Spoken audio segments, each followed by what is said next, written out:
pero sí nos dará regalos por cada pregunta, bueno, un panetón.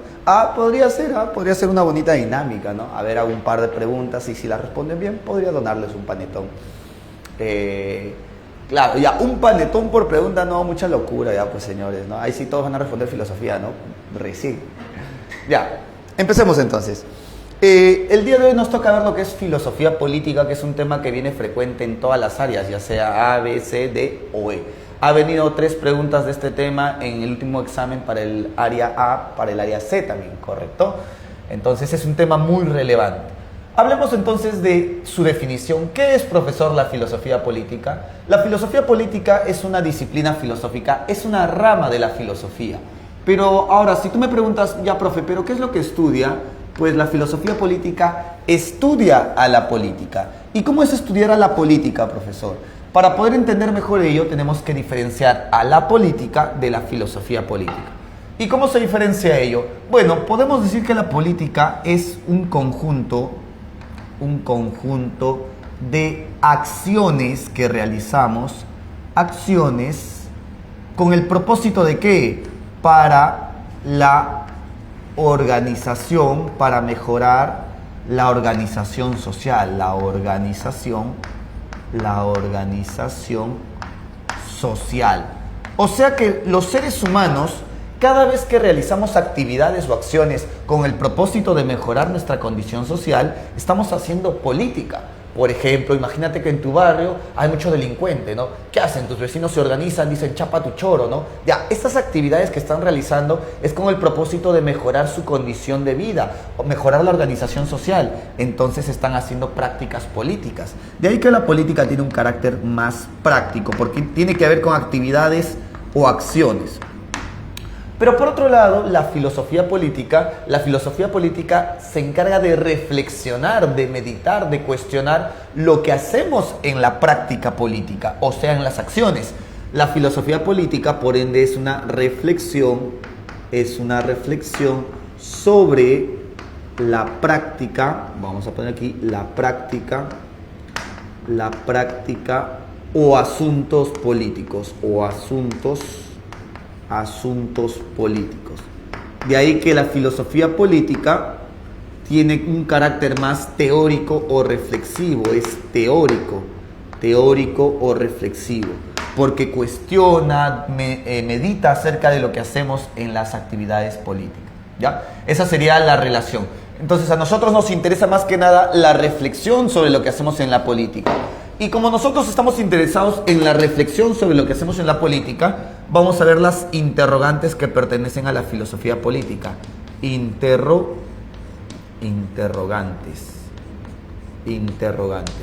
¿Cuáles son las interrogantes que pertenecen a la filosofía política? Vamos a ver aquí. Primero que nada, en la política, por ejemplo, hablábamos mucho acerca del Estado. Podemos empezar preguntándonos, profe, ¿y qué es el Estado? Muy bien, esa es una pregunta de la filosofía política. ¿Qué es el Estado? Y muchos dirán, bueno, profesor, el Estado somos nosotros. Ya, pero eso es discutible. Para los modernos, para los republicanos, el Estado nos representa. Pero para Marx, por ejemplo, para los comunistas, el Estado no nos representa. El Estado es un instrumento de dominación de una clase social a otra clase social. Entonces, es muy discutido el concepto de Estado en la filosofía política. ¿Qué más? También podemos preguntarnos, profesor, ¿cómo debería dirigirse, organizarse o gobernarse la sociedad? Esa también es otra muy buena pregunta. ¿Cuál es la mejor forma de gobierno? ¿Cuál es la mejor forma de gobierno? ¿Cuál es la mejor forma de gobierno? ¿Cuál es la mejor forma de gobierno? ¿Correcto? Claro, entonces el gobierno, que es el orden que se establece políticamente en una sociedad, es otro tema también cuestionado en la filosofía política. ¿Qué más? También podemos preguntarnos acerca de la ciudadanía, ¿no? ¿Qué es la ciudadanía? Y si el Estado realmente reconoce a todos los individuos como ciudadanos. ¿Qué es la ciudadanía? ¿Qué es la ciudadanía? ¿Correcto? La ciudadanía es un concepto de la filosofía política también. La forma del ejercicio del poder político, vamos a poner aquí. ¿Qué es el poder político? ¿Qué es el poder político? ¿Qué es el poder político y de qué forma se ejerce? ¿Qué es el poder político y de qué forma se ejerce? ¿Correcto? Vamos a poner aquí también qué formas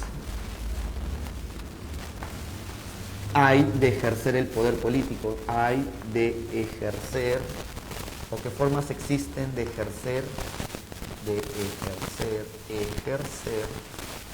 el poder político. El poder político. ¿Correcto? Ya está.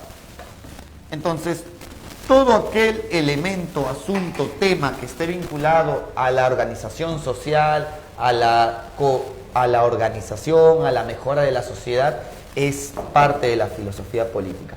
Y eso es lo que necesitas reconocer por si en algún momento, porque a veces vienen preguntas regaladas, ¿no? ¿Cuáles son las preguntas regaladas? Preguntas donde simplemente te ponen un contexto sencillo y te dicen, reconoce a qué disciplina corresponden dichas interrogantes. Si la pregunta dice, Juan es un joven que tras las elecciones que están pasando en su comunidad se pregunta, ¿por qué deberíamos votar por un representante político? ¿Cuál debería ser la forma de gobierno que debe tener este representante político?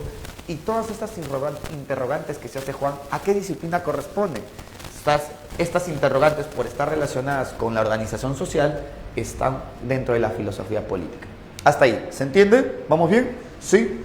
Vamos ahí, siguen preguntando por el panetón. Ya dijo que sí. Ya está. Continuamos entonces. Cisas, dice Yasmín, Cisas, ¿no? Ya. Continuamos. Entonces, el día de hoy tenemos el propósito de ver las diferentes doctrinas políticas que han surgido a lo largo de la historia. Hay muchísimas, vamos a enfocarnos en las más representativas o de los filósofos más destacados, los clásicos, llamémoslo así, ¿correcto? Vamos a poner aquí 4. Doctrinas políticas. Doctrinas políticas. Muy bien, doctrinas políticas. Cuando hablamos de las doctrinas políticas, hablaremos, pues, primero que nada, de la filosofía de Platón, ¿no? Platón es uno de los primeros filósofos en destacar con su proyecto político. Vamos a poner aquí Platón. Mira, esto es como un repasito, vamos a recordar lo que ya hemos visto previamente en historia de la filosofía, en antropología y en muchos otros temas, ¿ya? Y está vinculado en realidad. Bien, primero que nada, hay 3 ejes que hay que tener en cuenta. Cuando vamos a recordar la filosofía política de los diferentes autores, hay 3 ejes que vamos a tener en cuenta. Primero, el problema del origen. ¿Cómo es que se origina el Estado? Hay filósofos que van a sostener que el Estado no lo creamos los seres humanos, no es artificial, sino que existe independientemente de nuestra voluntad, existe naturalmente. Eso se va a llamar naturalismo. Por otro lado están los filósofos que van a sostener de que el Estado lo creamos los seres humanos de forma voluntaria, a partir de un acuerdo o contrato social, como Rousseau, el contractualismo. Eso es un eje que vamos a tener en cuenta.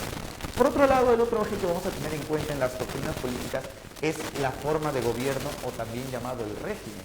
Cuando nosotros nos preguntamos ya, ¿de qué manera debe organizarse la sociedad? ¿Quién debe ejercer el poder? ¿Quién debe ser el soberano? ¿Cómo debe gobernar? Ahí la propuesta va a depender de cada filósofo también. Otros van a proponer una república, un sistema liberal, etc. Y ya por último, un concepto más que se va a tomar en cuenta dentro de las diferentes problemáticas es el problema de la justicia social. ¿Se les comentó?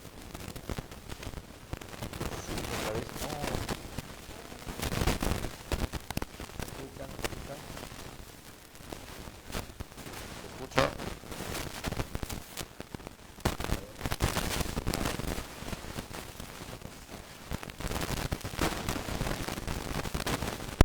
Ahí va a tirar. ¿Se escucha? ¿Se escucha? ¿Ya se escucha? ¿Sí? Ya, cuando no. Ya, profe, ya está. Gracias. Esta vez no hice nada. Esta vez no fue su culpa. Esta vez no pisé nada, por si acaso. No fui yo. No sé. Es el micro que no quiere funcionar. Ya. Bien. Continuamos. Ya mal logró el micro. No me van a sentir mala, no me van a sentir. Me quieren hacer sentir mal para comprar panetón, ¿no? Hábiles se creen. No me van a manipular ya, no van a manipular. Pues pura 6. Ya, entonces les decía, hay 3 ejes que vamos a tomar en cuenta cuando hablemos de las doctrinas políticas. Por un lado, el origen del Estado, cómo explican el origen del Estado. Por otro lado, la forma de gobierno que proponen. Y tercero, la forma de justicia social para la sociedad. Entonces, vamos a proponer aquí, recordando la filosofía de Platón. Primero, para Platón, ¿cómo surge el Estado? El Estado tiene su origen, vamos a poner aquí el origen del Estado, de forma independiente a la voluntad humana. O sea que Platón opta por una postura naturalista. Naturalismo, ¿correcto? Naturalismo se le va a llamar. Esa es la propuesta de Platón. Ahora bien, hablando acerca de la forma de gobierno, ¿cómo debe dirigirse a la sociedad? Sostiene Platón. La sociedad, para que pueda funcionar, necesita un gobierno monárquico o absolutista. Platón está a favor de la monarquía. ¿Pero por qué, profesor? ¿Por qué Platón está a favor de la monarquía? Porque para Platón, la sociedad es como un cuerpo humano. El cuerpo humano está conformado por órganos. Pero para que un cuerpo humano funcione...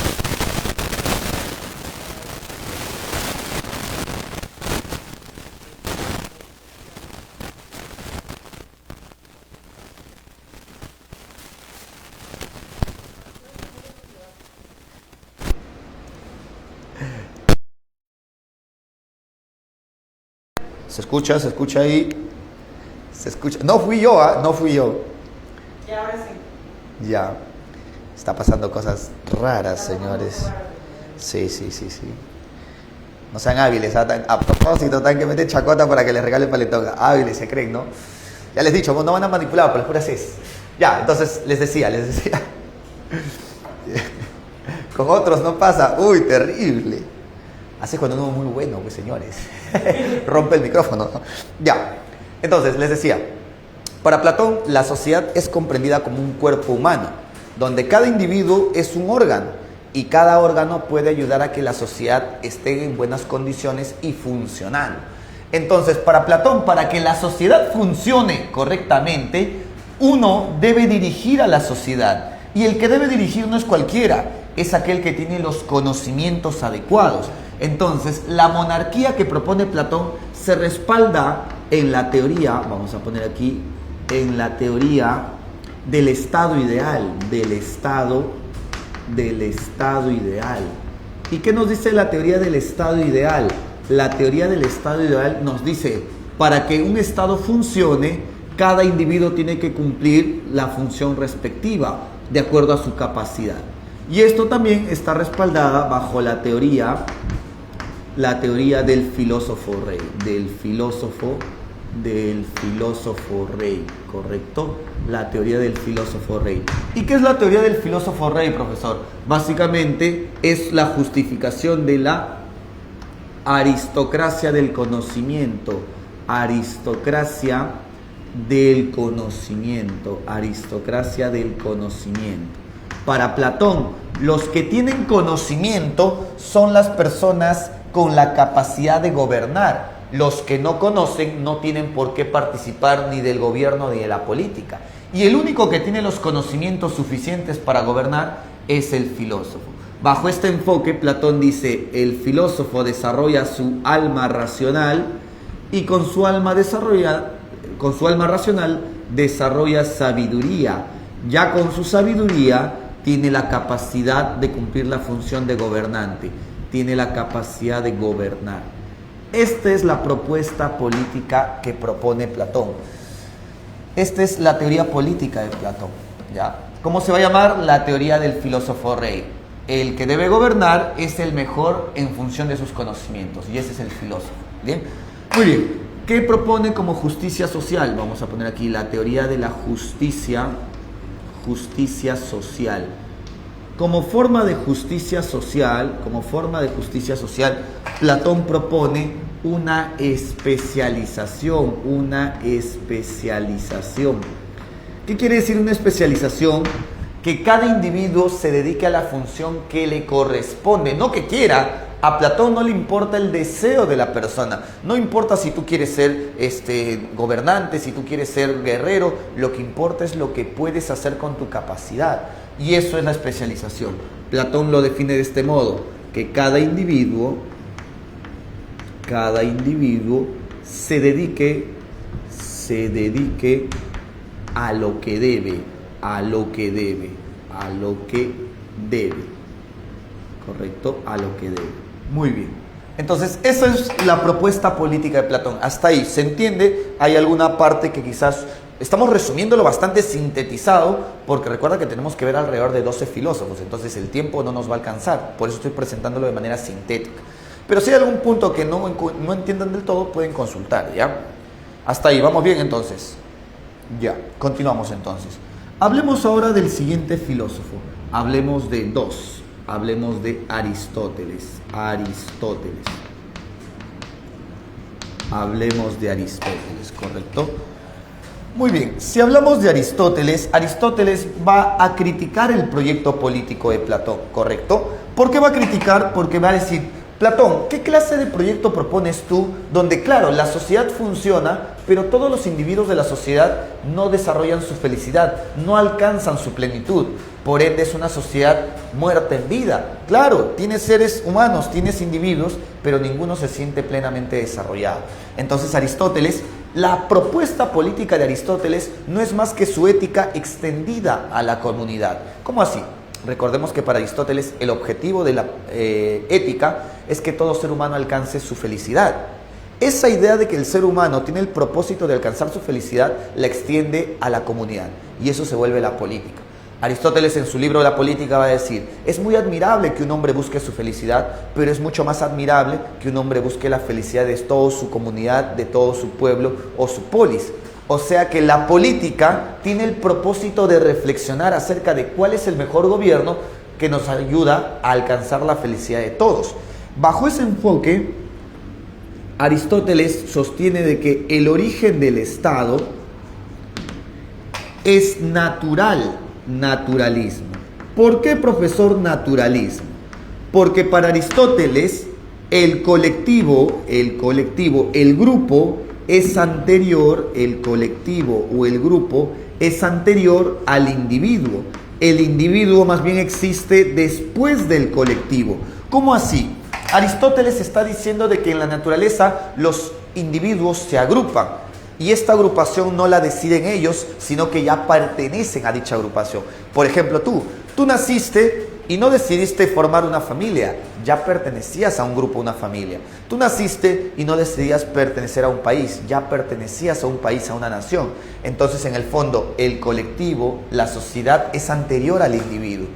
El Estado existe anteriormente al individuo, ese es naturalismo, ¿ya? Ahora, pero acerca de la forma de gobierno, Aristóteles se va a preguntar, ¿cuál es el propósito del gobierno? ¿Para qué organizarnos? ¿Para qué? ¿Qué sentido tiene? Y el sentido que le da Aristóteles es que el gobierno tiene el propósito de buscar el bien común. Y esa idea de la búsqueda del bien común es compatible con la república. La república, o el republicanismo también llamado. El republicanismo. Un gobierno republicano, correcto, el republicanismo. ¿Por qué el republicanismo, profesor? Porque recuerda, el propósito, el objetivo de un gobierno republicano, el objetivo es buscar el bien común, concepto clave dentro del republicanismo, la búsqueda del bien común. ¿Y qué se entiende por bien común aquí, profesor? Recuerda, como estamos hablando de la filosofía de Aristóteles, para Aristóteles el bien común es la felicidad colectiva, la felicidad de todos, ¿correcto? Ese es el bien común o la felicidad colectiva. Entonces, vamos a proponer ello. Para Aristóteles, solo una sociedad tiene un buen gobierno si es que el gobierno busca que todos sus individuos sean felices. Si el gobierno busca mantener un orden, pero no dándole prioridad a los individuos, entonces no es un buen gobierno. El principal propósito del gobierno es ese. Ahora bien, la justicia social. ¿Cómo se entiende la justicia social para Platón? La justicia social. La justicia social se va a entender para Platón, para Aristóteles, como retribución, ¿Qué es la retribución, profesor? Retribuir consiste en dar, en devolver lo que recibes. En este caso, Aristóteles va a sostener, si nosotros generamos una sociedad justa, una sociedad virtuosa, esa sociedad virtuosa va a producir futuros individuos, pero no cualquier tipo de individuos, sino también va a producir individuos virtuosos, individuos virtuosos. Y esos individuos virtuosos van a generar que la sociedad siga siendo virtuosa. Entonces, en el fondo, aquí, para que la sociedad funcione, ser justa quiere decir que funcione, tiene que haber una retribución entre sociedad e individuos. De ahí viene la famosa frase, ¿no? Toda sociedad merece o tiene los gobernantes que merece. Porque los gobernantes son individuos que se han formado en dicha sociedad. Entonces, si la sociedad es virtuosa, va a formar individuos virtuosos, que a la larga van a ser gobernantes para seguir manteniendo dicha sociedad virtuosa. Esa es la idea de sociedad como retribución y justicia. Muy bien. Hasta ahí. ¿Comprenden? ¿Vamos bien? Sí. Ya. ¿Se desconectó otra vez? Ahí, correcto. Ya. Entonces, hasta ahí. Continuamos. 3. Hablemos pues de el caso de Maquiavelo.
Ya.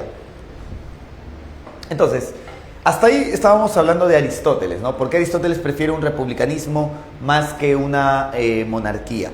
Ahora, aquí hay cierta cuestión que no terminan de entender. Muchos dirán, profesor, pero Aristóteles proponía un gobierno aristocrático, ¿no? Donde los virtuosos puedan dirigir a la sociedad. Ya, ese punto muchas veces lo dejan a medias. ¿Por qué ese punto lo dejan a medias? Porque en el caso de Aristóteles se da cuenta de que, si bien es cierto, en teoría suena bien decir que los más virtuosos, como diría Platón, los filósofos deberían ser los que gobiernen, en la práctica no sucede. Aristóteles había estudiado alrededor de 198 casos de sociedades o de polis de su época y en ninguno había propiamente una aristocracia. Es imposible entonces que sucedan las aristocracias. Lo que más se frecuentaban eran oligarquías o democracias. Entonces Aristóteles sostiene de que deberíamos encontrar el punto medio entre oligarquías y democracias. Y ese punto medio entre oligarquías y democracias es la república, teniendo en cuenta que su principal objetivo es la búsqueda de la felicidad común. Ahora, hablemos entonces del siguiente filósofo. Vamos a hablar de Maquiavelo. 3. Nicolás de Maquiavelo. Nicolás de Maquiavelo. ¿Correcto? Nicolás de Maquiavelo será un filósofo ya del Renacimiento y él pues tiene dos momentos, ¿no? Su filosofía política no está del todo definida en un solo pensamiento, sino que hay dos momentos. Vamos a llamarle pues el primer Maquiavelo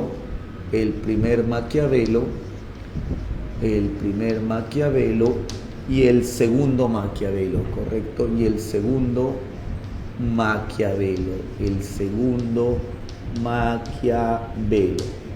Ahora, ¿cuál es la relación que hay entre... Otra vez, ya me metí terror ya. Entre el primer Maquiavelo y el segundo Maquiavelo. Bueno, primero que nada vamos a tener como referencia la obra. Vamos a poner aquí. ¿Cuál es la obra a la que nos referimos en el primer Maquiavelo? La obra a la que nos referimos en el primer Maquiavelo es la obra El Príncipe. El Príncipe, ¿correcto? Ya. Y en esta obra, Maquiavelo está tratando de justificar un gobierno monárquico. El gobierno que está tratando de defender y justificar es un gobierno monárquico. Está a favor de la monarquía. La monarquía. Pero, ¿por qué, profesor? Bueno, vamos a explicar por qué Maquiavelo opta una postura a favor de la monarquía. Hay explicaciones históricas, hay explicaciones biográficas. Hay un grupo y un conjunto de factores que influyen en esta postura de Maquiavelo. Pero vamos a señalar lo que nos interesa, que son sus ideas políticas principalmente. Maquiavelo aquí propone lo que es un realismo político. El realismo, vamos a llamarlo así, el realismo político. El realismo político. ¿Qué quiere decir el realismo político?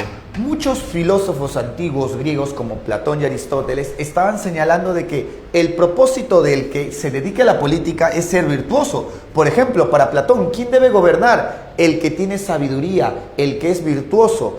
Para Aristóteles, ¿quién debe gobernar? Para Aristóteles, el que debe gobernar es el individuo virtuoso que ha sido formado por una sociedad virtuosa. O sea, la idea de virtud iba de la mano con la política y el gobierno. Pero aquí Maquiavelo no va a sostener ello. Al contrario, cuando Maquiavelo propone su realismo político, está distinguiendo a la práctica política de la moral, ¿correcto? ¿Por qué, profesor? Porque la política o el político se enfoca en las acciones que se realiza, en la acción. Mientras que la persona que se dedica a la moral se enfoca en las reglas, en las normas, en el deber, en su manera en cumplir las reglas o las normas, ¿no? Entonces, aquí viene la diferencia. Maquiavelo va a señalar en su obra, no va a decir, todo individuo que quiere dedicarse a ser una buena persona tiene que seguir la moral. Y la moral se sigue en la religión, se sigue en los negocios, se sigue en la vida personal, en la vida íntima, ¿no? Pero si tú por alguna razón decides involucrarte en la política tu objetivo ya no es cumplir las reglas, tu objetivo ya no es cumplir el deber, tu objetivo es mantener el orden y para ello tienes que pensar cuáles son las acciones más propicias, más adecuadas para mantener el orden en la sociedad. Y esas acciones que realices no siempre van a cumplir con las normas. Un ejemplo para que me entiendas, y esto se resume en una famosa frase, ¿no? Maquiavelo resume al príncipe como el gobernante, no vamos a poner aquí, el gobernante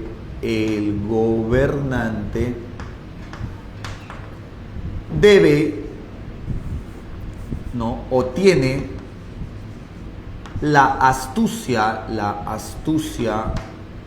el gobernante tiene la astucia del zorro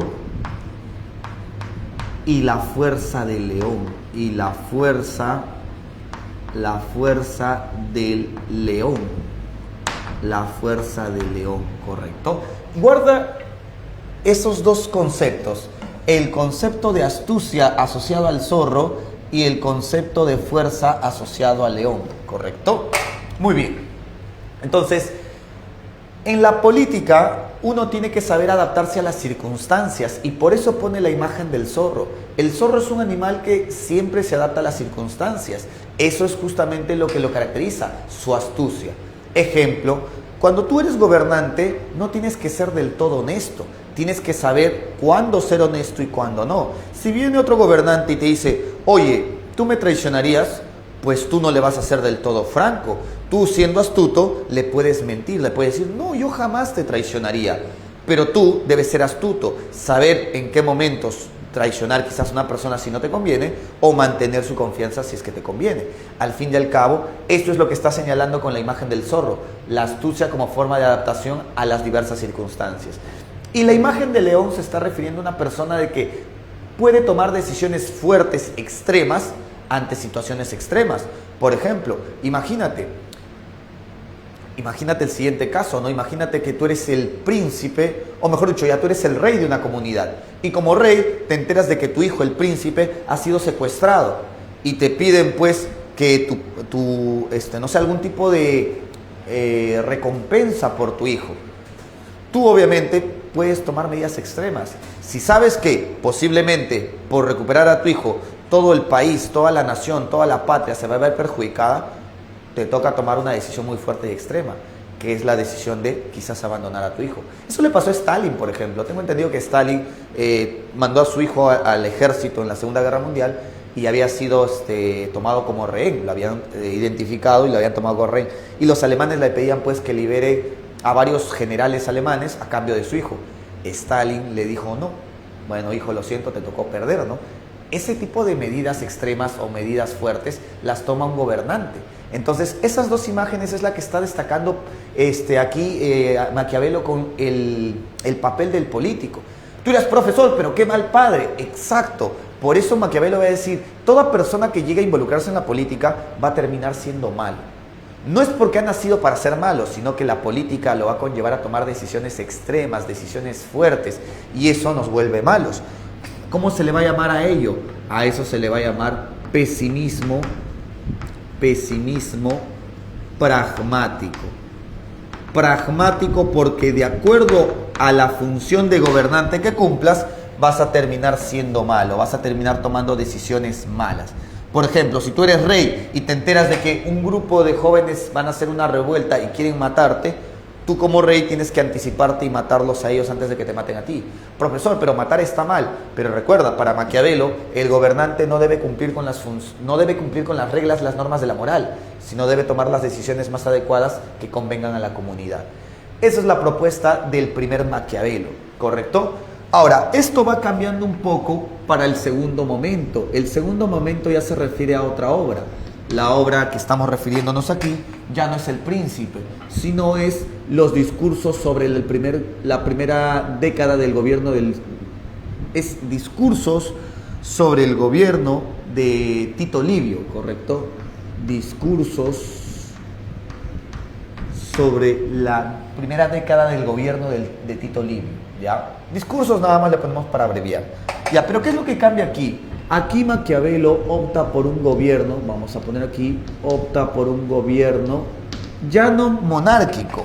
Razones hay muchas para explicar por qué ya no por la monarquía y sí por la república. El principal es que Maquiavelo, en la medida que van pasando los años, se da cuenta que la obra que escribió buscando respaldar una monarquía no se va a desarrollar. Es como que se va desmotivando Maquiavelo. ¿Por qué se desmotiva? Porque en la práctica se da cuenta de que la mayoría de príncipes terminan volviéndose tiranos. No son los mejores monarcas o reyes. Entonces él va a decir, si la monarquía en la práctica no suele darse, entonces una de las mejores formas de gobierno que sí se han dado en la historia es la república. Entonces aquí él va a querer justificar un sistema republicano, la república, el republicanismo, ¿correcto? Y algo en común que hay entre la propuesta de Aristóteles y el segundo Maquiavelo es que el objetivo del gobierno en la república, ¿cuál es? El objetivo del gobierno es buscar, vamos a poner aquí, buscar el bien común. Grábate ese concepto del bien común porque es fundamental cuando hablemos de la república. Para los republicanos, el gobierno no debe reprimir a los individuos, sino debe ayudarles a su desarrollo, a buscar su felicidad, el bien común. Para ello, Maquiavelo propone pues la limitación del poder, la limitación del poder. Para ello también propone la transparencia en el ejercicio del poder, la transparencia en el ejercicio del poder, en el ejercicio del poder, en el ejercicio del poder. Ya está, hasta ahí. Esos son los dos momentos del pensamiento político de Maquiavelo. Recuerda, si te viene alguna pregunta respecto a Maquiavelo, es bueno que tengas en consideración la obra a la que se está refiriendo y el enfoque político al que se está refiriendo. ¿Ya? Muy bien, continuamos entonces. Ahora que me has entendido Maquiavelo, podrás entender el siguiente filósofo. 4. Hablemos de Thomas Hobbes. Vamos a hablar de Thomas Hobbes. Ya, Thomas Hobbes ya es un filósofo moderno. Y como hablamos de filósofos modernos, algo que caracteriza a los filósofos modernos es su manera de comprender la política. Mira aquí, mira aquí. Para los filósofos modernos,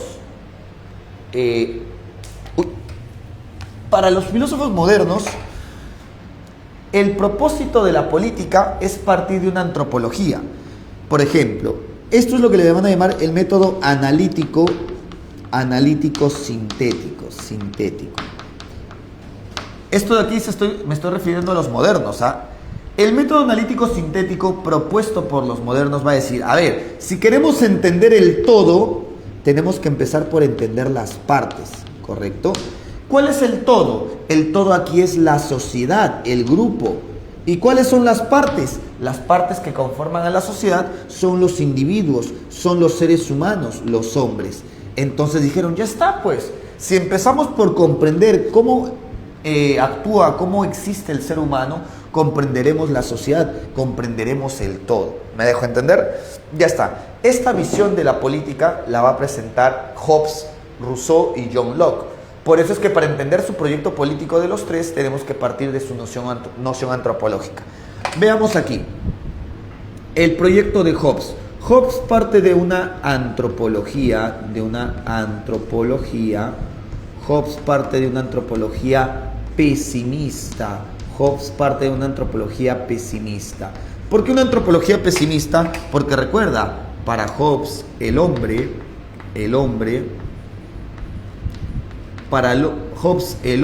vamos a poner aquí, para Hobbes, el hombre es malo por naturaleza. ¿Qué quiere decir que sea malo por naturaleza? Que nosotros siempre actuamos de forma egoísta. Como nosotros somos malos por naturaleza, nosotros tenemos que elegir construir un orden social donde podamos reprimir nuestra maldad. Recuerda, para Hobbes el hombre es egoísta.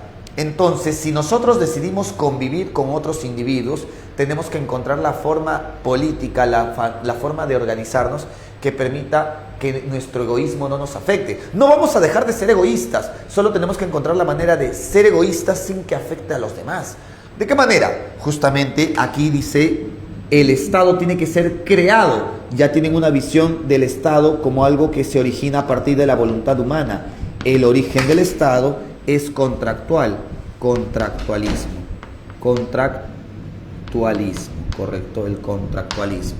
Muy bien, si el origen del Estado es contractual, la pregunta es, ¿cómo es que sucede el surgimiento del Estado?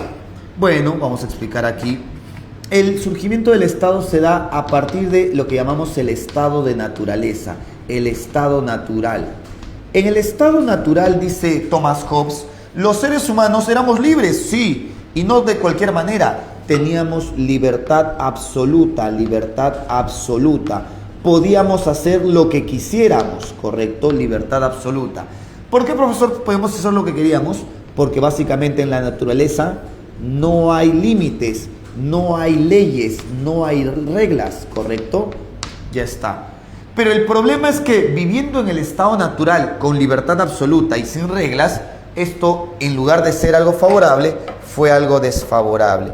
¿Por qué? Porque nos conlleva a una situación de guerras continuas o conflictos continuos. Guerras. Entonces, los seres humanos no podemos vivir constantemente en guerras, dice Thomas Hobbes, ¿correcto? Entonces, los seres humanos, al ser libre en exceso, pero estar viviendo en guerras, nosotros nos cansamos de esa situación. Y voluntariamente decidimos crear otra manera de organización, el Estado civil. Vamos a poner aquí el Estado civil. ¿Y cuál es el Estado civil según Thomas Hobbes? El Estado civil es aquel Estado donde ya no tenemos libertad absoluta, sino que decidimos renunciar a parte de nuestra libertad.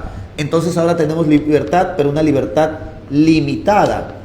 Pero a pesar de que tenemos una libertad limitada, dice Thomas Hobbes, eso no es desfavorable, al contrario nos beneficia, porque ahora que sí hay leyes, la pregunta es, ¿qué ganamos a cambio?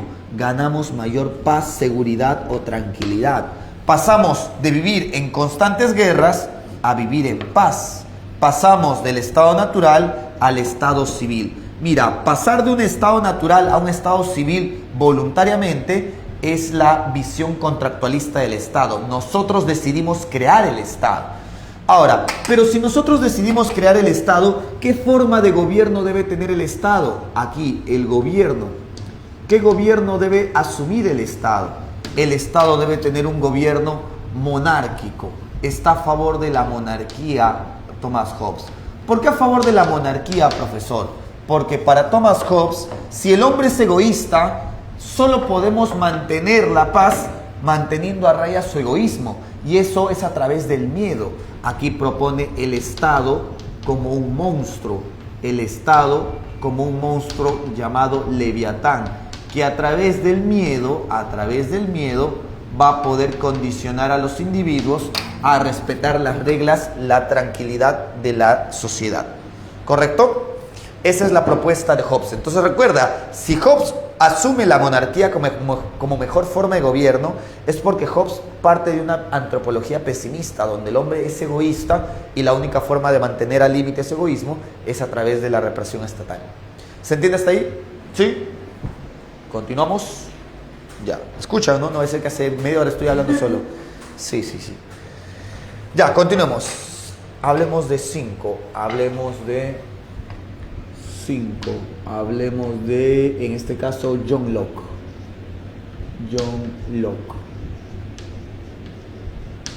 Correcto, vamos a hablar de John Locke.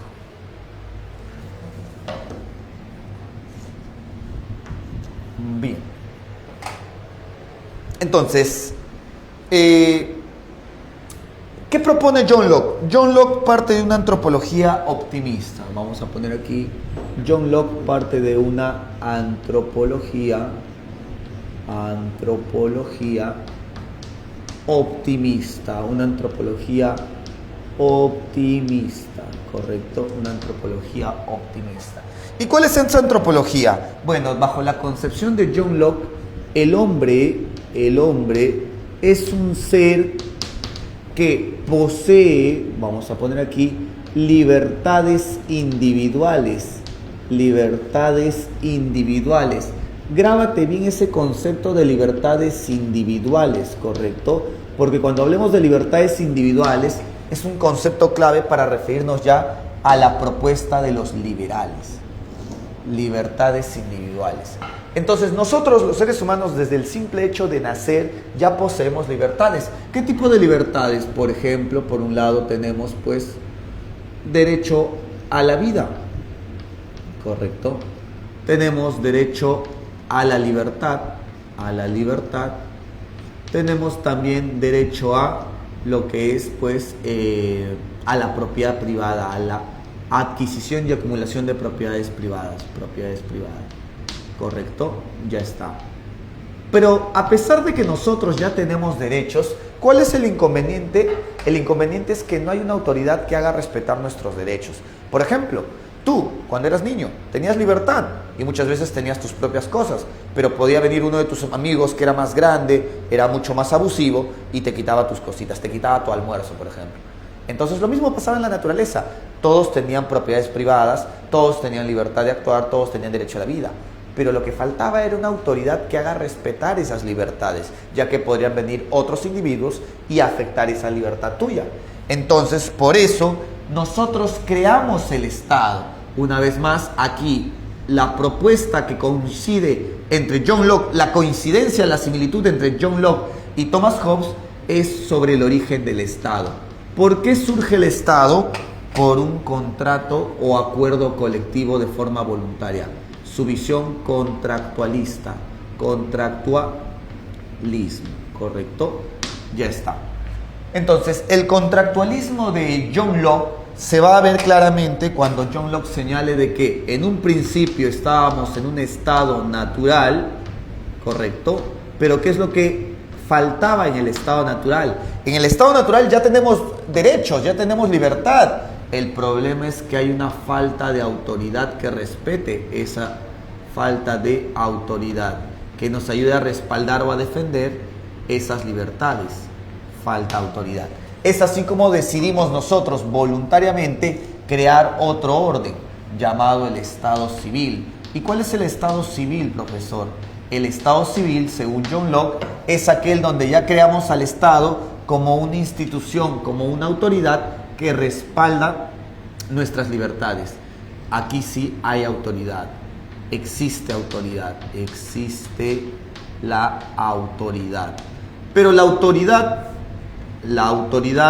no está aquí para reprimirte, como en el caso de Thomas Hobbes. Para Thomas Hobbes, el Estado debe reprimir a los individuos egoístas. No, en este caso, el gobierno que propone, vamos a poner aquí, el gobierno que propone John Locke es un gobierno liberal, liberalismo. ¿Pero por qué liberalismo? Porque el Estado es una autoridad no que te va a reprimir, sino al contrario, que va a defender y va a respaldar tus libertades individuales. Vamos a poner aquí, el objetivo del gobierno liberalista es defender y garantizar las libertades individuales,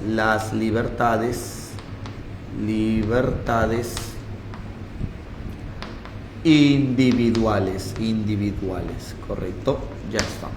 Muy bien, ese es el propósito de la política de John Locke, crear una autoridad que ayude a defender y garantizar nuestras libertades individuales. Continuamos, vamos ya casi a la mitad, continuamos para que no nos gane la hora. 6. Hablemos de John Locke, hablamos ahora de Jean-Jacques Rousseau. Jean-Jacques Rousseau o Juan Jacobo Rousseau. ¿Correcto? Muy bien, una vez más, su propuesta política va a partir de una antropología. ¿Y qué tipo de antropología presenta? Rousseau presenta una antropología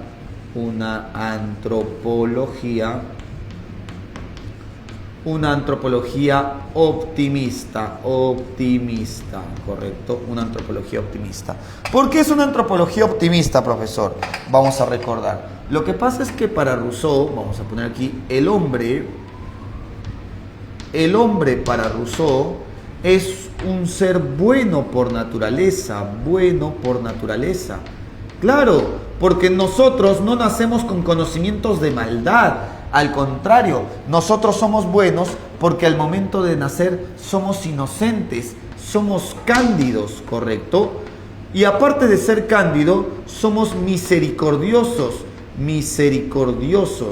¿Por qué, profesor? Porque claro, nosotros decidimos ayudar a nuestros aliados naturales. Por ejemplo, ¿no? Imagínate, ¿no? Si mis alumnos no tienen panetones para su chocolatada, un buen profesor se dejaría llevar por su misericordia y les donaría panetones. Un buen profesor, pero no, ¿correcto? Entonces, justamente eso diría Rousseau. El hombre es bueno naturalmente, es inocente, no tiene conocimientos de maldad y dejándose llevar por su misericordia, siempre busca ayudar a sus aliados. Pero entonces, profesor, ¿por qué mi profesor no me dona nada? ¿Por qué mi profesor es egoísta, profesor? ¿Qué ha pasado? Bueno, la sociedad es quien lo corrompe, la sociedad lo ha degenerado. Quizás en algún momento tu profesor también quiso hacer su chocolatada y nadie le donó nada. No, profesor. Ya, pero eso nos ayuda a entender su contractualismo. El origen. El origen del Estado para Rousseau es contractual. Contractualismo. Entonces, a partir de ese momento algo cambió en Lotso, ¿no? Así es, está corrompido, está degenerado. La sociedad le hizo daño a Saulito. Así es, algo se rompió en Saulo y desde entonces ya no donó panetones. Pero entonces, eso también es una visión contractualista. Básicamente, en un momento estaba el Estado natural. El Estado natural, como señala pues Rousseau, es un estado de bondad natural porque todos éramos buenos. Y como éramos buenos, todo era de todos, nada era de nadie, no había conflictos, no había muchos inconvenientes, no al menos asuntos graves. El problema es que nosotros los seres humanos inventamos un concepto, inventamos el concepto de propiedad privada. Ahora, este árbol que tú ves ya no es del pueblo, ya no es de todos, ahora me pertenece a mí, es mío. Y como es mío, solo yo puedo aprovecharme de este árbol y sus recursos. Yo puedo solamente usarlo para satisfacer mis necesidades. Entonces, las personas van empezando a acumular propiedades privadas de forma salvaje, de forma totalmente egoísta. Es esta la sociedad que hemos creado. O sea que no es la primera vez. Ya habíamos creado un Estado, vamos a poner aquí, ya habíamos creado un Estado civil. ¿Cuál es este Estado civil? Rousseau va a decir, el Estado civil que creamos es un Estado basándose en la búsqueda de la propiedad privada, en la acumulación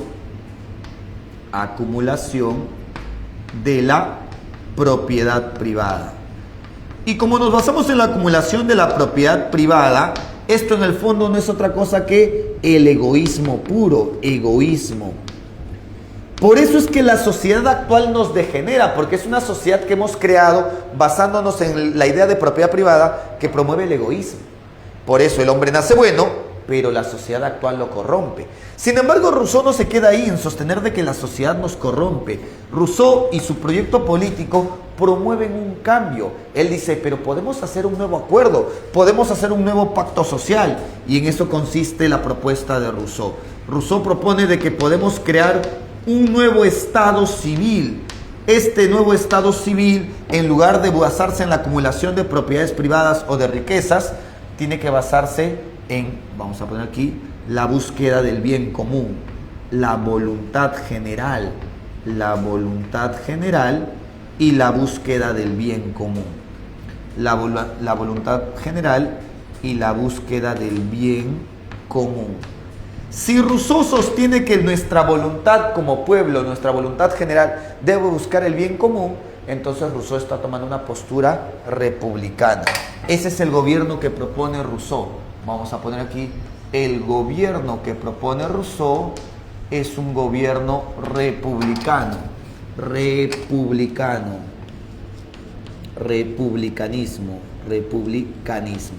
¿Por qué republicanismo, profesor? Porque el propósito del Estado, el Estado tiene como propósito buscar el bien común, Pero ¿cómo es posible que el Estado pueda buscar el bien común, profesor? A través de la voluntad general,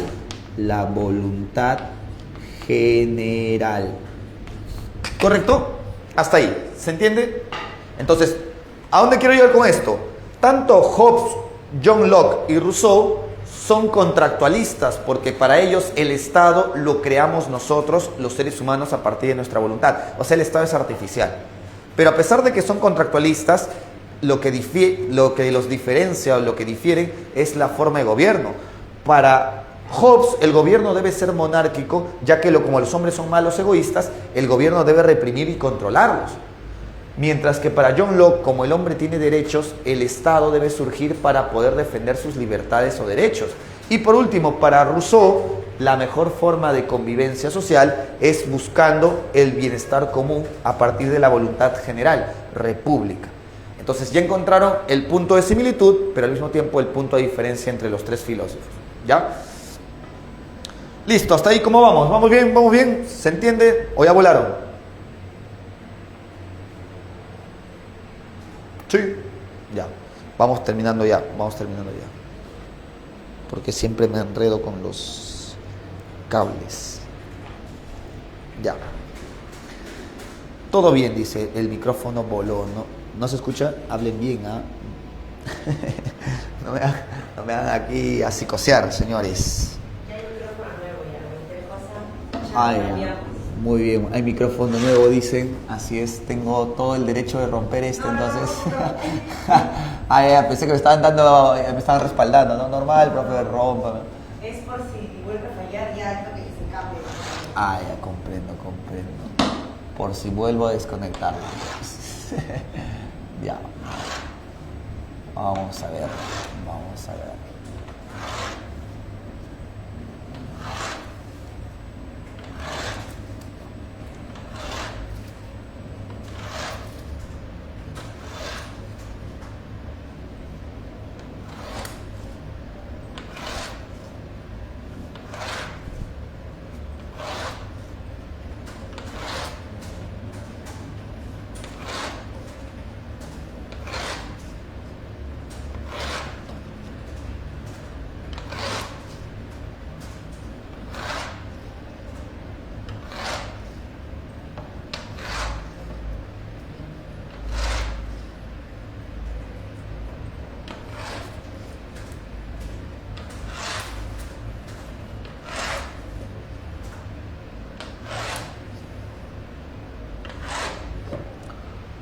Ajá, ya. 7. Hablemos entonces ahora de los anarquistas. 7. El anarquismo. El anarquismo. El anarquismo. A ver. El anarquismo va a tener influencias de Rousseau, pero también de diferentes autores, ¿eh? Vamos a poner aquí. ¿A qué filósofos nos referimos con el anarquismo? A ver, vamos a poner aquí. ¿A qué filósofos nos referimos con el anarquismo? Pues básicamente nos referimos pues a Bakunin y a Proudhon. Mikhail Bakunin y Proudhon,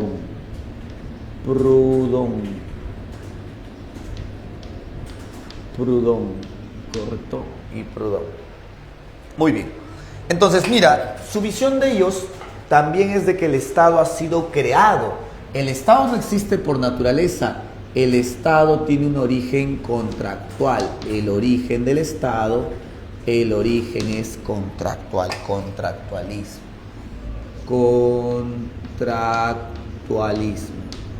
Ahora, ¿cuál es la diferencia? Mientras que los modernos estaban defendiendo la creación de un Estado en beneficio de la comunidad, en beneficio del ser humano, los anarquistas van a señalar de que el Estado no trae ningún beneficio, al contrario, el Estado simplemente es una herramienta de dominación. Entonces vamos a poner aquí, el individuo, el hombre, crea el Estado. ¿Pero por qué crea el Estado? El hombre crea el Estado como herramienta de dominación, como forma de dominación. ¿De dominación a quién? Pues sencillo, forma de dominación a otros hombres, a otros seres humanos. Entonces, el Estado ya no es visto de forma favorable o positiva, sino que el Estado es visto como algo desfavorable o como herramienta de dominación. Es esto lo que hará que los anarquistas digan, si el Estado es una herramienta de dominación, entonces les beneficia solamente a unos, no a todos. Entonces el Estado no es algo bueno propiamente. Entonces la forma de gobierno que ellos proponen, la forma de organización, es un gobierno anárquico. Profe, ¿pero cómo es un gobierno anárquico? Principalmente un gobierno anarquista, la anarquía, no es un gobierno sin orden, al contrario, esa es la manera despectiva de anarquía. La anarquía es visto como un gobierno sin autoridad, sin autoridad. Los anarquistas van a señalar de que estas propuestas políticas hacen ver al ser humano como un niño que necesita de una autoridad que lo defienda, que lo organice para poder subsistir, porque de otra manera nosotros nos mataríamos entre todos. Eso nos genera una visión paternalista, en otras palabras. Pero los anarquistas van a decir, los seres humanos somos seres racionales, nosotros podemos desarrollar nuestro pensamiento y madurar a tal punto que podemos comprendernos con los demás y convivir sin necesidad de una autoridad. Entonces, la anarquía es una forma de gobierno donde nosotros convivimos, no es desorden, al contrario, vivimos de forma organizada y sin necesidad de autoridades. Por ello proponen 2 puntos clave. 1, la autogestión. Con la autogestión podemos impulsar proyectos. Y 2, la autoorganización. La autoorganización. La autoorganización. ¿Correcto? Ya está. Muy bien, continuamos. Obviamente, sin autoridad quiere decir que para ellos se debe eliminar el Estado, pues, ¿no? Correcto. 8, hablemos de la teoría comunista, los comunistas.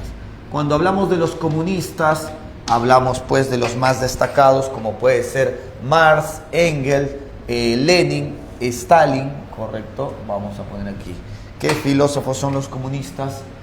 Vamos a poner aquí, el filósofo más destacado será pues Marx, Engels, y posteriormente también será pues Vladimir Ilich Ulyanov Lenin.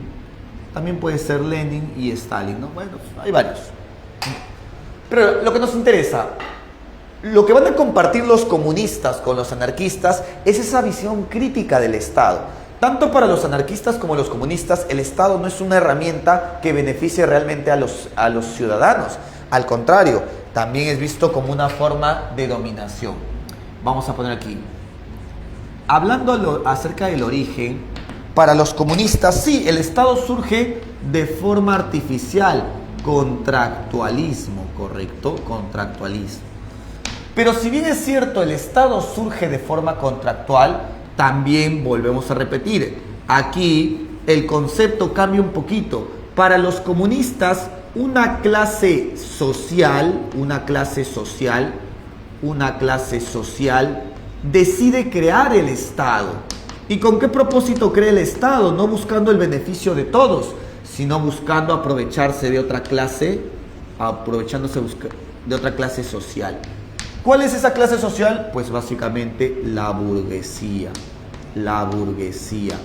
Y la burguesía ha creado el Estado para dominar a la clase social proletaria, al proletariado, al proletario, ¿correcto? Entonces, esta es la situación de injusticia que estamos viviendo en el capitalismo, ¿correcto? Este es el principal factor. El Estado capitalista, el capitalismo, es una sociedad injusta, ¿correcto? Es una sociedad injusta. Entonces, ¿qué propone Marx? Marx propone pues una revolución. Vamos a poner aquí la revolución. La justicia social a partir de la revolución. O la lucha de clases. La lucha de clases. Muy bien. La lucha de clases nos conlleva a establecer la revolución. Y la revolución socialista es una etapa de transición del capitalismo al comunismo. Vamos a ver aquí, el capitalismo al comunismo. Al comunismo. Para llegar del capitalismo al comunismo tenemos que pasar por esa etapa de revolución socialista, el socialismo. Y el socialismo es una etapa de transición donde se va a preparar las condiciones económicas de la sociedad para que se puedan hacer cambios efectivos, permanentes o duraderos. Aquí se va a aplicar lo que llamamos la dictadura del proletariado, Y la dictadura del proletariado va a buscar tres cosas puntualmente. Uno, ¿qué va a buscar? La abolición, abolir la propiedad privada, Y aquí hay que tener cuidado. Cuando decimos que la revolución socialista va a buscar eliminar la propiedad privada, muchos piensan por propiedad privada propiedades personales, mis zapatos, mi ropa, mi cepillo de dientes, y no están proponiendo de que tus bienes personales dejen de ser tuyos y le pertenezcan a todos. Aquí por propiedades privadas Marx se está refiriendo a los medios de producción, a las industrias y a las fábricas. En ese sentido, lo que tú vas a hacer básicamente es despojar a los dueños de sus fábricas de la fábrica. Ahora la fábrica ya no tiene un dueño, los dueños son todos, es la comunidad. Eliminando las desigualdades económicas a partir de la propiedad privada, vamos a eliminar, ¿qué cosa? Vamos a abolir las clases sociales. Y eliminando las clases sociales, eso nos conlleva a eliminar el Estado. ¿Por qué? Porque quien creó el Estado fue una clase social para dominar a otra. Pero si ya no hay clases sociales, entonces no habría necesidad del Estado. Esto nos conlleva a abolir el Estado. ¿Correcto? Solo si se realiza de este modo la transición socialista, llegaremos al comunismo como una sociedad justa. ¿Correcto? Ya está. Entonces, este es el punto clave. ¿Cuál es la diferencia entre los anarquistas y los comunistas? La similitud es que ambos se oponen al Estado. La diferencia es que para los anarquistas se debe eliminar el Estado como una propuesta política. En cambio, los comunistas van a decir, si nosotros eliminamos el Estado de una forma política, nada nos libra del Estado. Más adelante, años, meses posteriores, se puede restablecer el Estado. Eso pasa, por ejemplo, cuando un presidente promulga una ley. Claro, la ejecuta, la ejerce, vuelve a entrar otro presidente, absuelve la ley, elimina la ley. Entonces, en la política hay cambios efímeros nada más, cambios que se hacen y se deshacen. Por eso es que los comunistas van a decir, los verdaderos cambios que permanecen en la sociedad son los cambios económicos. Por ejemplo, antes producíamos en tierras, antes producíamos en talleres de forma artesanal, ahora producimos a través de máquinas, fábricas, industrias.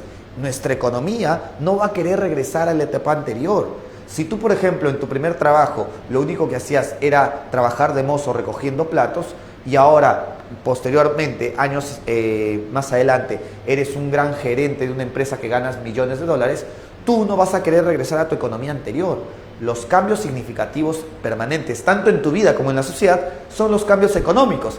Entonces, si realmente queremos extinguir el Estado, tenemos que partir de cambios económicos y no de cambios políticos.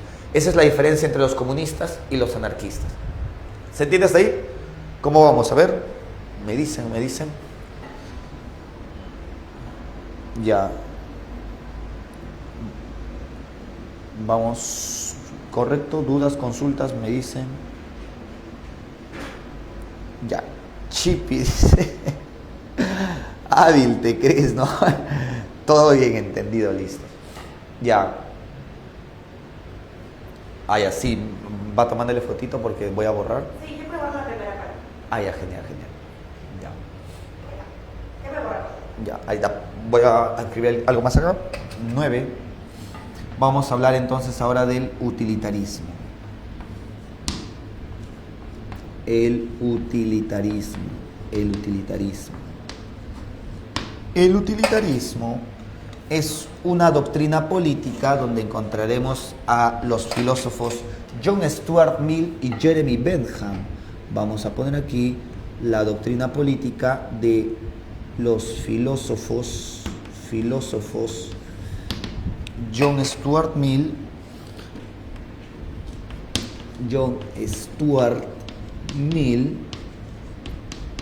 y Jeremy Bentham.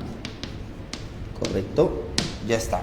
Entonces, miren, los utilitaristas también van a ser contractualistas. Ellos van a decir, en la naturaleza no somos los únicos animales que producen, que recolectan, que cazan para poder satisfacer sus necesidades. La mayoría de animales lo hacen. La única diferencia entre los hombres y los animales no son los cambios cualitativos, sino son los cambios cuantitativos. Quienes deciden administrar de otra manera, redistribuir las riquezas o las formas de producción económica, somos los seres humanos.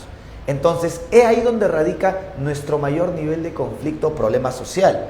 Por lo tanto, aquí los utilitaristas asumen una postura o una forma de gobierno liberal. Un gobierno liberal. ¿Por qué un gobierno liberal, profesor? Liberalismo.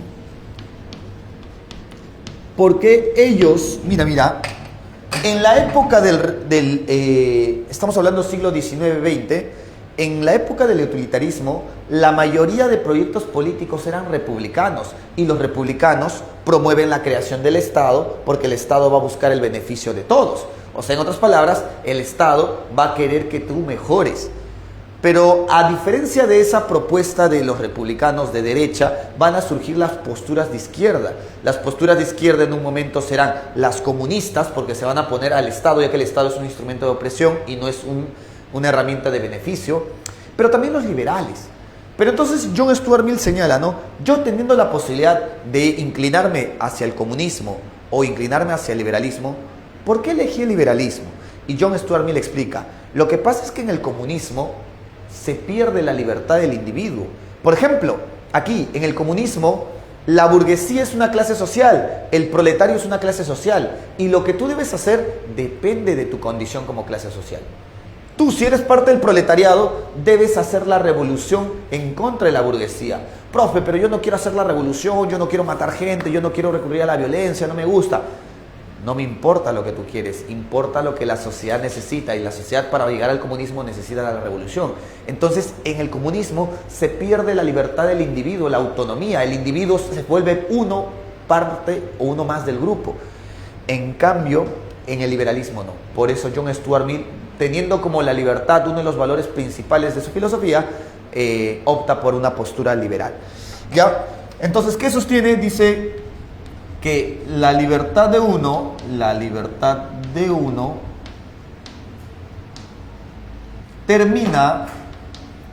termina donde empieza la libertad de otro, donde empieza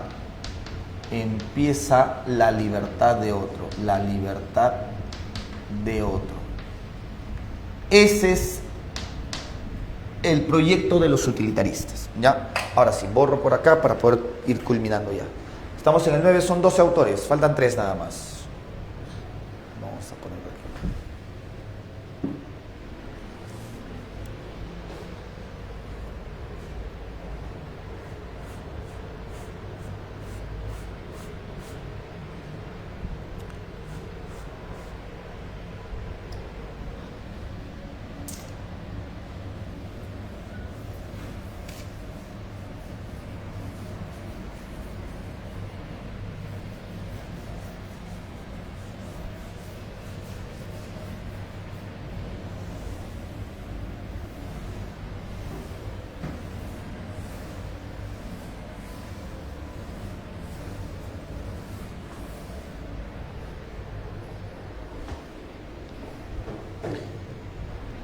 Ay, ay.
Si el utilitarismo su origen es contractual.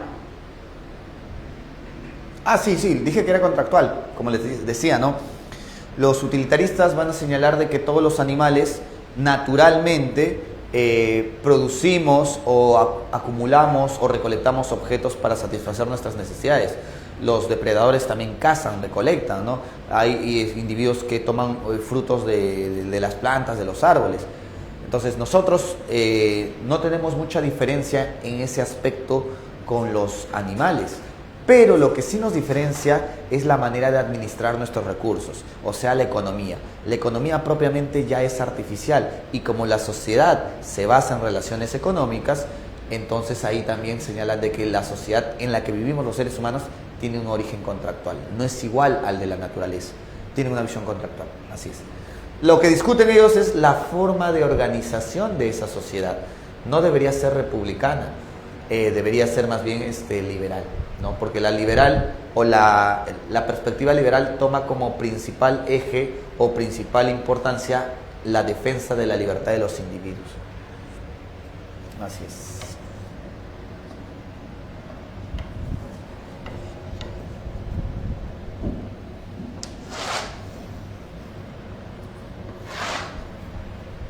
Ya.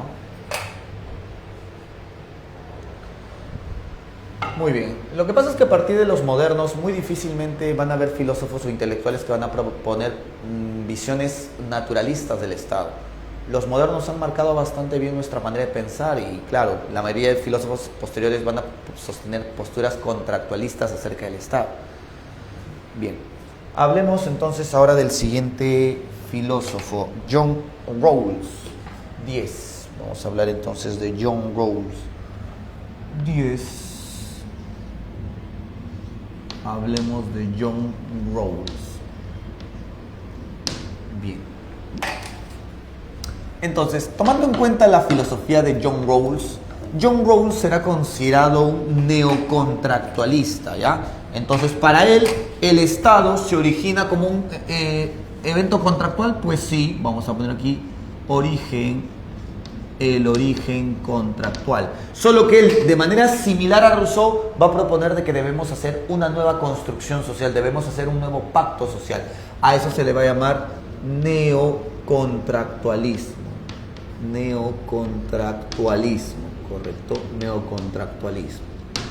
Ya está.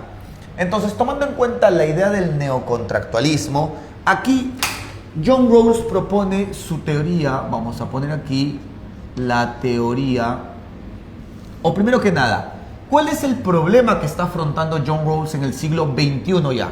John Rawls está afrontando la problemática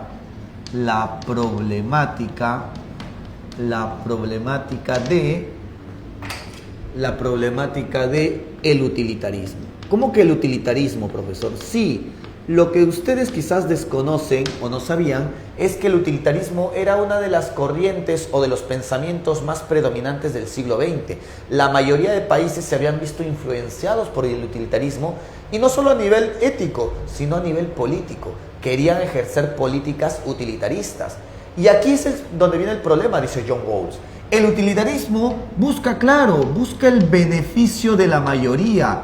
El utilitarismo busca el beneficio de la mayoría. El problema con buscar el beneficio de la mayoría, es que esto termina por causar injusticia. Injusticia porque genera exclusión. ¿Cómo así, profesor? Imagínate, pues, ¿no? Imagínate que tú me dices, profesor, ayúdenos, por favor, queremos que nos done unos panetones para nuestra chocolatada. Vale. Yo les digo, ya está bien, pero díganme, ¿a quiénes debería donar esos panetones? Y ustedes dicen, profesor, al virtual ABC. Ya, yo les dono a ustedes. Pero ustedes han elegido beneficiar a la mayoría, que es su mayoría. O sea, al elegir ustedes a quién beneficiar, han elegido beneficiar al grupo en el cual están ustedes. Y al beneficiarlos a ustedes, he dejado de beneficiar a otros salones que se han visto excluidos. O sea, al fin y al cabo, la práctica del utilitarismo termina generando injusticia y problemas sociales. Por eso se opone, así es. Entonces, ¿qué es lo que busca John Rawls? John Rawls busca el mecanismo, la manera de poder tomar decisiones políticas, pero que no genere injusticia, sino de que mejoren la sociedad, generen justicia social. Y la justicia social que propone John Rawls, es la justicia de, ¿cómo se va a llamar? Imparcialidad. Parcialidad, o algunos le llaman también equidad, pues equidad. Pero ¿cómo funciona la equidad o la imparcialidad, profesor? A ver, vamos a explicar. Por eso compro una caja y todos felices. Con tal de no donar, profe. Es cierto, yo no soy utilitarista, yo no soy injusto, yo no voy a beneficiar a un grupo, yo no voy a beneficiar a la mayoría, por eso no voy a donar panetones. Voy a ser justo con todos y no voy a donar ningún panetón. Así es, para que vean que soy bueno.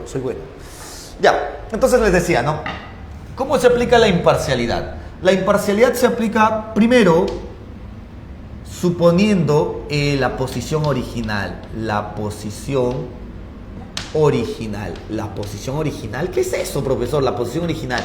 Mira, no te hagas problemas. La posición original es una suposición. Una suposición, ¿cómo así? A ver, John Rawls nos dice, cuando nosotros elegimos un grupo al que beneficiar, siempre elegimos al grupo al que sabemos que vamos a pertenecer. Por ejemplo, si a mí me dijeran, no, profesor, vamos a dar canastas, pero solo a algunos profesores. Usted debería elegir a ese grupo. Y yo digo, a ver, yo creo que deberían darle canastas a los profesores de letras. Pero ¿sabes por qué digo esto? Porque yo sé que pertenezco al grupo de los profesores de letras. Otro profesor quizás le consultan y va a decir, no, yo creo que deberían darle canastas a los profesores de ciencias. Pero porque sabe que él pertenece al grupo de los profesores de ciencias. Entonces siempre elegimos partiendo del conocimiento de quiénes somos y lo que somos. Por ejemplo, como yo sé que soy profesor de letras, al elegir teniendo este conocimiento, voy a elegir, pero mi elección nos va a ser injustos. Entonces John Rawls dice, si nosotros tomamos decisiones partiendo del conocimiento de lo que somos y a quienes vamos a beneficiar, eso nos hace injustos. Entonces hay que empezar por suponer. ¿Qué debemos suponer? Que estamos en la posición original. ¿Qué es la posición original? Suponer que aún no existimos. Estamos a punto de existir, pero aún no existimos. Y como suponemos que aún no existimos, entonces aún no sabemos lo que nos va a tocar vivir.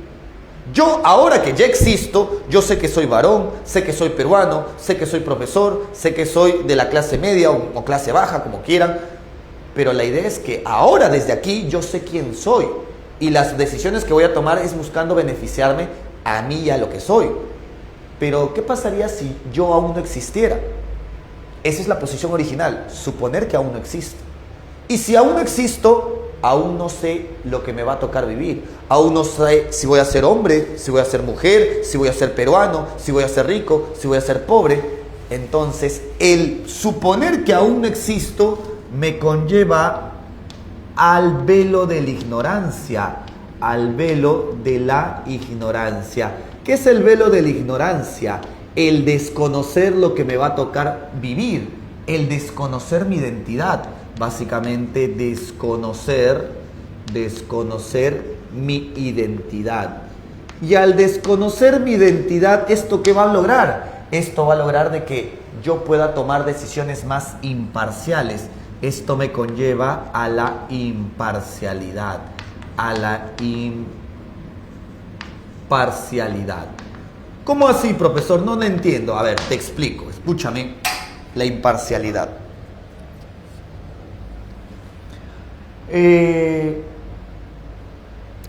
Hay personas que, aunque no lo crean, en la historia han dicho, ¿no? Oye, los pobres son el problema de la sociedad, que se mueran los pobres.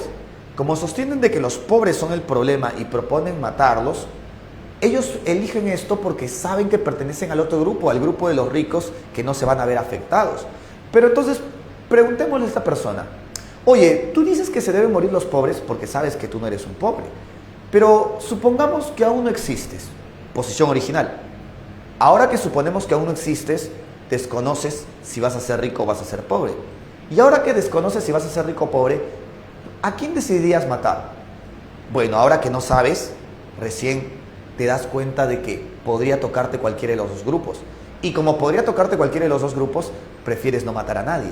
Eso realmente te hace imparcial, tomar decisiones justas partiendo de la ignorancia, suponiendo de que aún no existes. ¿Me dejó entender? Ya veremos en la encuesta, profe. Y aquí lo endosamos. No sé de qué me están hablando. Estamos hablando de John Rawls.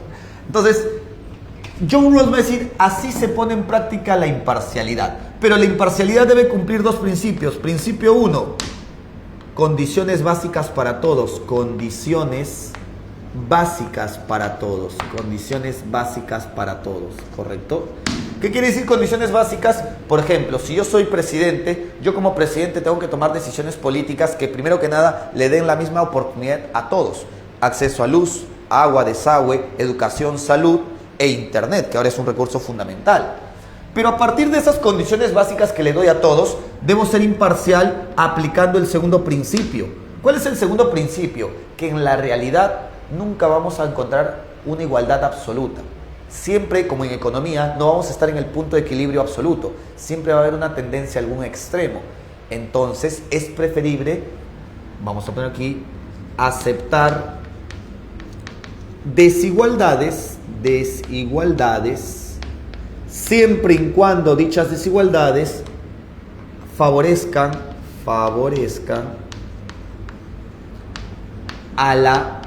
a los más marginados, ¿correcto? Entonces John Rawls va a decir, no se trata de darle a todos por igual, se trata de darle más a los que menos tienen. Entonces podemos aceptar desigualdades en la sociedad siempre y cuando esas desigualdades favorecen más a los marginados, a los excluidos, ¿correcto? Bien, listo, hasta ahí esa es la propuesta de John Rawls. Por eso John Rawls es llamado neocontractualismo. Debemos tratar de establecer una nueva forma de justicia social llamada imparcialidad. Y eso se logra suponiendo de que nosotros aún no existimos, partiendo de la posición original. Continuamos, si no nos gana la hora. 2. Falta 10 minutos todavía. Ya. 11. Hablemos de Charles Taylor, que ha sido pregunta en el último examen de admisión. Charles Taylor. Charles Taylor. Muy bien.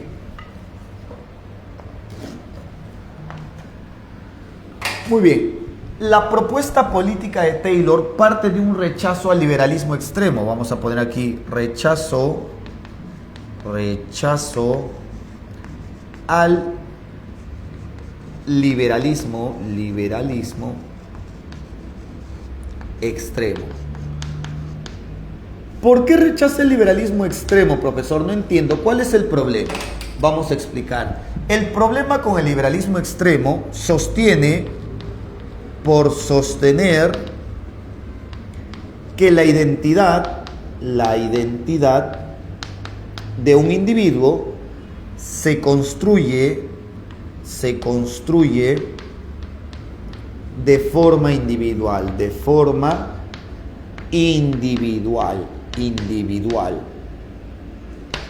Un claro ejemplo de esto son los movimientos feministas que sostenían que una mujer puede decidir construirse como ella quiere, sola, independientemente a la sociedad o independientemente a las condiciones externas. Y esto nos recuerda mucho a la filosofía de Descartes. ¿Por qué, profesor? Porque Descartes sostenía de que puede que el mundo no exista, puede que esto que estoy viendo, sintiendo, sea una ilusión, un sueño, sea falso. Pero a pesar de que nada de lo que existe, de lo que veo existe, yo sigo dudando, sigo pensando y llego a conocerme a mí. Yo existo. Y no existo de cualquier manera, existo como un ser pensante. Entonces yo para conocerme solamente necesitaba yo mismo pensar. Esa es una visión liberal. Creer que me voy a conocer, creer que voy a construir mi identidad yo solo, de forma aislada, de forma individual. Esto es lo que rechaza Charles Taylor, ¿correcto? Y esto ha sido pregunta de examen de admisión. ¿Cuál es la crítica de Taylor al liberalismo extremista o al liberalismo radical? Creer que la identidad se construye de forma individual. Entonces, profesor, si la identidad no se construye de forma individual, ¿cómo se construye la identidad? Recordamos, porque esto habíamos visto en teoría filosofía, en antropología filosófica. Para Taylor, basándose en la teoría del reconocimiento, ¿qué nos dice la teoría del reconocimiento? También recuerda que la teoría del reconocimiento se basa en la dialéctica del amo y el esclavo, ¿correcto? Del amo y el esclavo. Entonces, ¿qué nos dice? Hay dos conciencias. Estas conciencias entran en conflicto, pero en la medida que entran en conflicto estas conciencias, van formando sus propias identidades. Esta conciencia reconoce a la otra como su sierva, como su esclava, y esta conciencia reconoce a la primera como su amo, como su señor.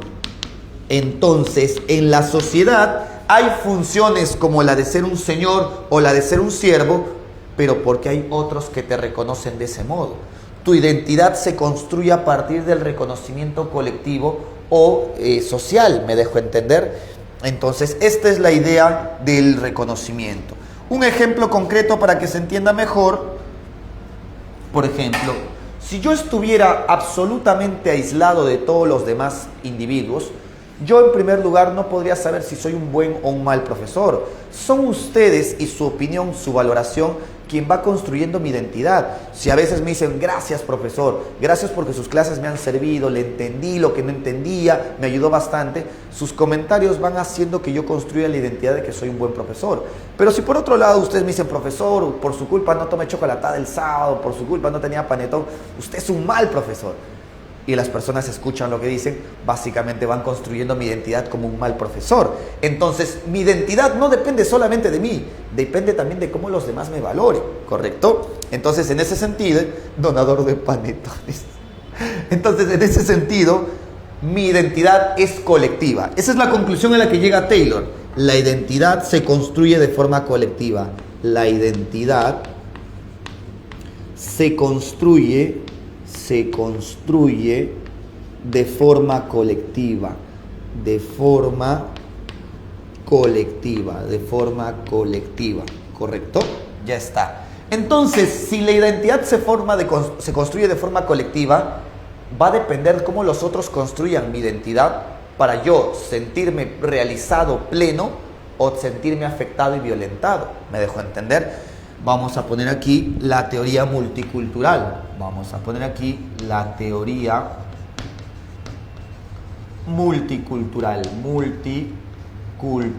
La teoría multicultural. ¿Qué nos dice la teoría multicultural? Si nosotros dependemos del reconocimiento, el principal problema de la sociedad es que ha habido una falta de reconocimiento adecuado a las diferentes culturas. Para evitar que haya conflictos entre las culturas, tenemos que valorar a todas las culturas por igual. Vamos a poner aquí, promueve una valoración igualitaria, promueve una valoración igualitaria entre las diferentes culturas,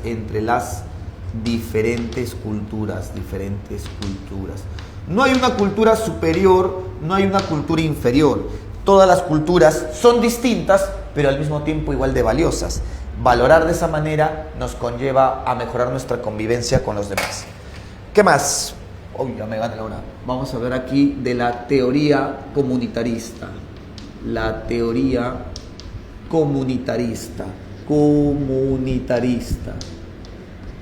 Ahora, muchos confunden el comunismo con el comunitarismo. ¿Ya? ¿Por qué? Porque suenan muy parecidos, pero no son iguales. La teoría comunitarista, primero que nada, surge ¿en qué contexto, profesor? ¿En qué contexto surge la teoría comunitarista? El contexto es el fracaso ¿de quién? El fracaso de la teoría liberal, el liberalismo, y el fracaso de lo que vamos a llamar también el comunismo. Para Charles Taylor y otros intelectuales, tanto el liberalismo como el comunismo han fracasado. ¿Por qué, profesor? Claro, muy bien, el liberalismo quería defender al individuo. Es verdad, el liberalismo le daba mucha importancia al individuo. El problema es que le ha dado tanta importancia solo al individuo que el individuo se siente aislado de su comunidad. Y eso termina generando problemas sociales, ¿correcto? El comunismo le ha dado tanta importancia no al individuo, sino al colectivo, a tal punto de que lo más importante es la clase social, lo más importante es el grupo, que el individuo siente que ya no tiene autonomía, siente que no importa, siente que no se realiza. Entonces, ambas posturas políticas han fracasado, dice. Entonces, como ambas posturas son extremistas o radicales, debemos o proponen un punto intermedio. ¿Cuál es el punto intermedio? El punto intermedio es el comunitarismo. El comunitarismo.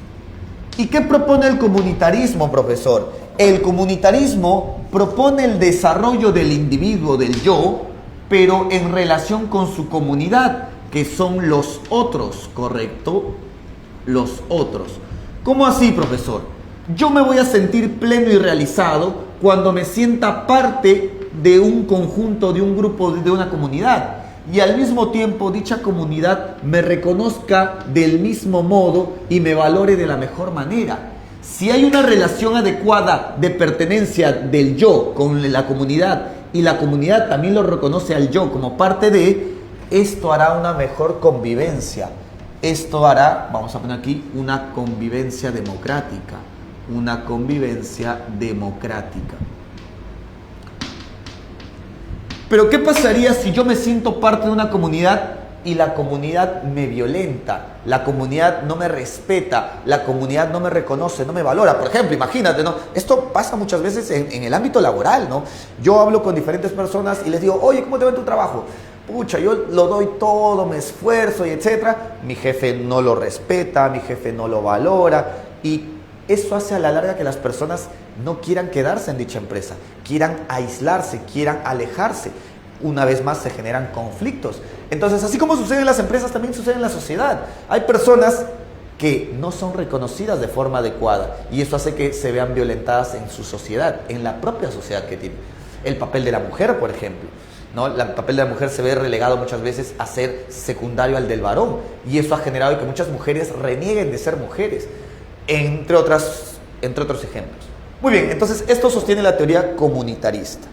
Para terminar ya, que me falta un autor nada más, un autor y acabamos ya para dejarles con su receso. 10, 11, 12. Hablemos de Nancy Fraser. Nancy Fraser, a quien se le va a llamar feminista marxista, ¿correcto? El feminismo marxista. Vamos a poner aquí, la propuesta de Fraser es el feminismo marxista, ¿correcto? El feminismo marxista. ¿Por qué se le va a llamar feminismo marxista al proyecto político que está promoviendo Fraser? Bueno, Fraser va a decir, durante la Guerra Fría estaban la tendencia liberal y estaba la tendencia comunista.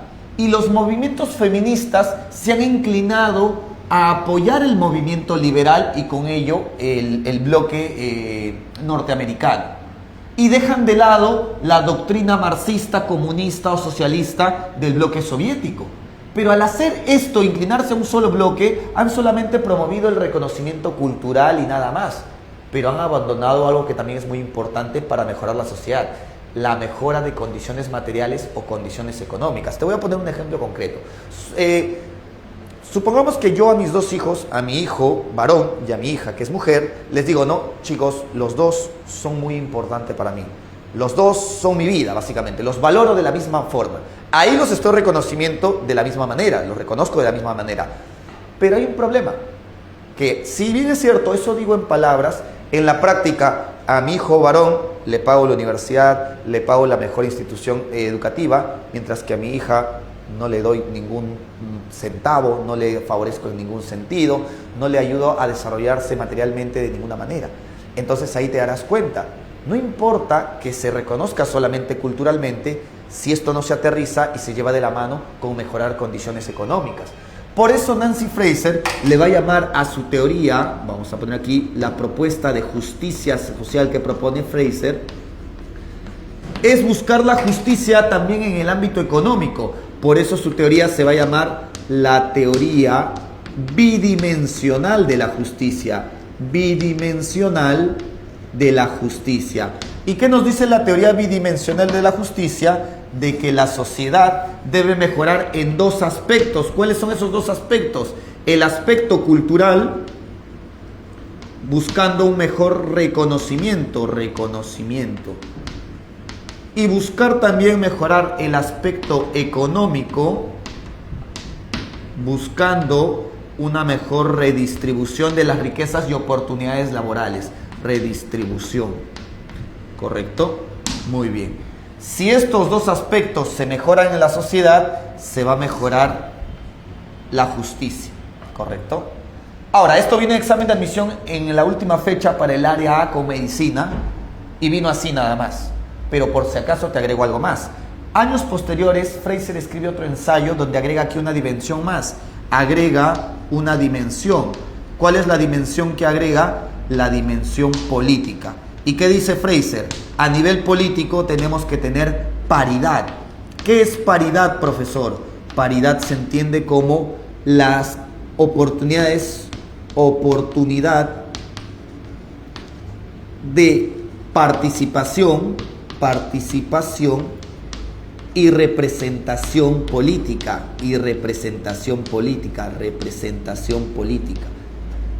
Esto lo conlleva a hablar de una teoría tridimensional, ya no solamente de dos dimensiones, agrega una más, la tercera dimensión, la dimensión política, ¿correcto?